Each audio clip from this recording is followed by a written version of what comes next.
JK Yadav Films present.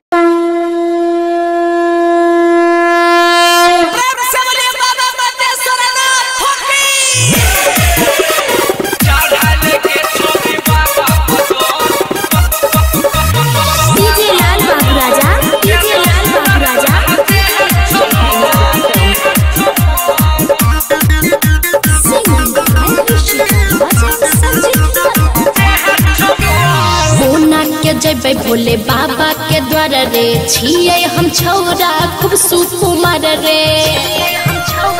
बुझले रे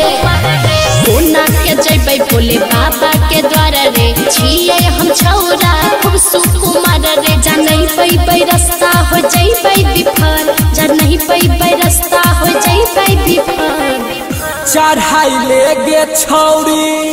Shivling puzzle बाबा दे तो दुल्हा जे हने सोचल छन चढ़ा ले गे छौरी शिवलिंग पजल हे गे बाबा पजल दे तो सुनर दुल्हा जेहन छमन चढ़ा ले गे छौरी भोला पजल हे गे बाबा पजल दे तो सुनर दुल्हा जेहन छमन mix by Bablu Bansali music director DJ Lal Baburaja कर देता बाबा पूरा सगे शिव पकड़ भी सब सगे मानिले हमारा बतिया चले तू हमारा साथ गे देख के देव घर के भीड़ रे जायो हमार मन गिर रे सुइयो पहाड़ में चढ़ पहिबे अहिए से बाबा के नाम लेबै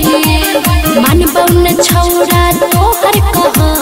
मानबौ न छौरा तोहर कह चढ़ाई ले गे छौरी शिवलिंग पजल बाबा दे तो दुल्हा जे हने सोचल छन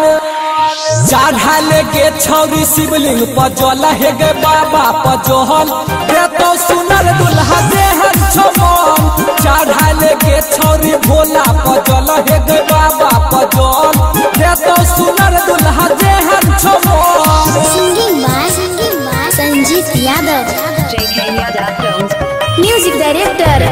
डीजे लाल बाबूराजा मिलता एहन के मौका सुन ले एक साल बाद भोले दानी के कृपा से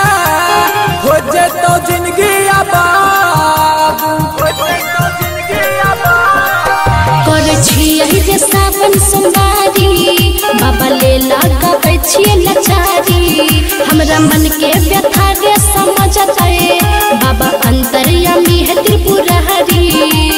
संजीत राम नारायण ढेर छोड़ै छै जग संजीत राम नारायण ढेर छोड़ै छै जग चढ़ाई ले गे छौरी शिवलिंग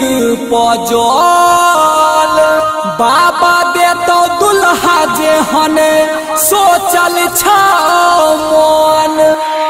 चढ़ा ले गे छौरी शिवलिंग पजल हे गे बाबा पजल दे तो सुनर दुल्हा जेहन छमन चढ़ा ले गे छौरी भोला पजल हे गे बाबा पजल दे तो सुनर दुल्हा जेहन छमन